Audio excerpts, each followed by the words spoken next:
Hello friend, स्वागत है आपका ट्रेडिंग साइकोलॉजी पीकेएन में। आज है 11 मार्च 2026। After market analysis we are not SEBI registered. तो गाइस निफ्टी 50 क्लोज हुआ है 23,866 पे, 394 पॉइंट नीचे जाके क्लोज हुआ है। 9 स्टॉक पॉजिटिव थे और 41 स्टॉक निगेटिव थे। तो गाइस निफ्टी 50 का ये वनडे का चार्ट है। जैसे कि हमारी कल बात भी हुई थी कि ये वाला जो कैंडल बन गया है, ये जो रेड कैंडल बना हुआ था कल का, अगर इसका लो आप मार्क कर लेते हैं तो उसके नीचे जाएगा तो आप पुट ले सकते हैं। तो आप देखिए इसके नीचे आया भी है और अगला सपोर्ट यही था, तो लगभग यहाँ तक आने की कोशिश किया है और वहीं पे मार्केट क्लोज हो गया है। और ऊपर की तरफ यही रेजिस्टेंस था, बट ऊपर इसने ब्रेकआउट ही नहीं दिया वहां से। तो ओवरऑल गाइज इस तरीके का मूवमेंट था। तो अब वापस से अगला सपोर्ट यही है और रेसिस्टेंस ये वाला है।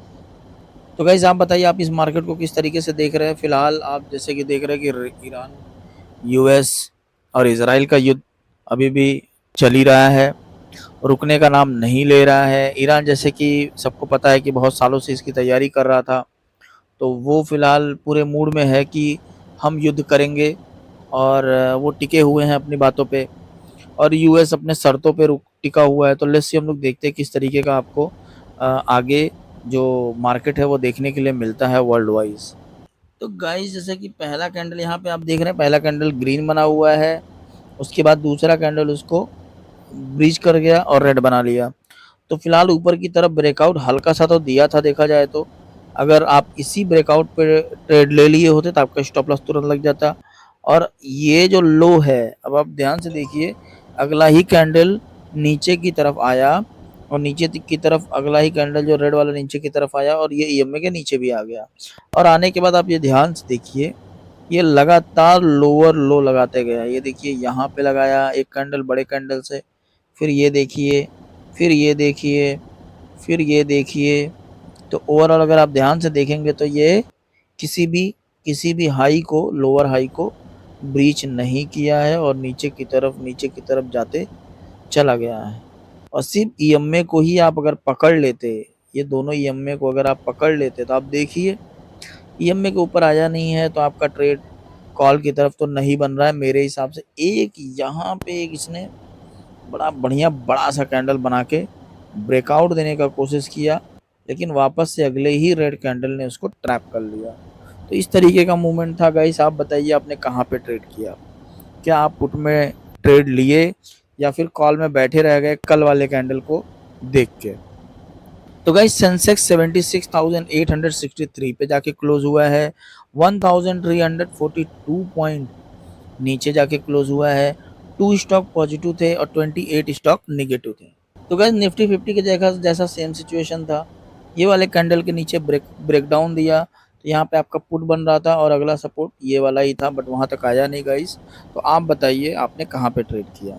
तो गाइस निफ्टी बैंक 55,735 पे जाके क्लोज हुआ है, 1215 पॉइंट नीचे जाके क्लोज हुआ है। सारे के सारे स्टॉक निगेटिव थे गाइस। तो गाइस इंडिया विक्स 21.06 पे जाके क्लोज हुआ है, 11.37% ऊपर जाके क्लोज हुआ है। आपको वॉलेटिलिटी भी देखने के लिए मिली है गाइस। कल जितने लोग कॉल में थे आज सारे लोगों को ट्रैप कर लिया है मार्केट ने। अब बताइए गाइस आप विक्स को किस तरीके से देख रहे हैं, बिकॉज जिस तरीके का मार्केट आपको देखने के लिए मिला है आज, आज इसने मार्केट को ट्रैप कर लिया है और मार्केट नीचे की तरफ आया है। तो गैस गिफ्ट निफ्टी 23,945 पे ट्रेड कर रहा है। तो ओवरऑल आज के निफ्टी 50 के क्लोजिंग के हिसाब से देखेंगे तो लगभग 80 से 90 पॉइंट ऊपर ट्रेड कर रहा है। तो एक दिन गाइस ऊपर जा रहा है, दूसरे दिन ट्रैप कर रहा है। तो इस तरीके में आप कैरी फॉरवर्ड ना करें, बिकॉज कैरी फॉरवर्ड करेंगे तो आपका लॉस होने का चांसेस ज़्यादा है। अनसर्टेनिटी है, कल किसी दिन बढ़ जा रहा है किसी दिन घट जा रहा है, तो ऐसे सिचुएशन में आपके लॉस होने के चांसेस ज़्यादा हैं गाइस। आप बताइए गाइस आप गिफ्ट निफ्टी को फ़िलहाल कैसे देख रहे हैं, बिकॉज ऐसे सिचुएशन में क्या होता है, आपने मान लीजिए कल के दिन आपने कॉल ले लिया होगा, चलिए कैंडल को देख के आप इन मोमेंट पे लास्ट में आपने कॉल ले लिया होगा, तो पहला कैंडल को छोड़ दीजिए, उसके बाद देखिए नीचे की तरफ जाते गए और आप अगर अडिग हो गए रहेंगे, कितने लोग अड़ जाते हैं ना कि नहीं नहीं नहीं नहीं आज तो मैं प्रॉफिट लेके ही निकलूंगा कॉल में। तो अब वो लोग समझिए कॉल में अड़ गए कि नहीं नहीं लेके ही निकलूंगा लेके ही निकलूंगा। तो मार्केट ने उनकी ले ली रहेगी पूरा का पूरा पैसा। आप समझ रहे हैं ना। तो इस तरीके का गाइस मूवमेंट था आज का। तो गाइस एफआईआईज ने 6,267 करोड़ की सेलिंग की हुई है और डीआईज ने 4,965 करोड़ की बाइंग की हुई है। ओवरऑल 1,301 करोड़ की सेलिंग हुई है। तो गाइस एफआईआईज तो लगातार सेल कर रहा है। अगर आप ध्यान से देखेंगे तो आज तो बड़ी अच्छी खासी सेलिंग इसने कर दी है और डेली का डेली डीआईज उसको एब्जॉर्ब कर ले रहा था, लेकिन आज अगर देखेंगे तो आज ओवरऑल जो सेलिंग है वो ज़्यादा हुई है।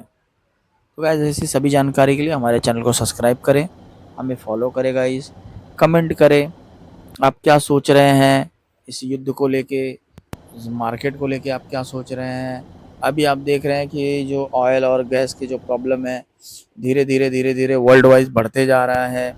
ऑयल के प्रॉब्लम बढ़ते जा रहे हैं। सबसे ज़्यादा जो गैस है, जो आपका एलपीजी गैस है, उसके प्रॉब्लम ज़्यादा ही बढ़ गए हैं। तो आप बताइए आप इस मार्केट को किस तरीके से देख रहे हैं गाइस। तो गाइस इस सभी जानकारी के लिए हमारे चैनल को सब्सक्राइब करें। Thank you so much, have a great day, thank you.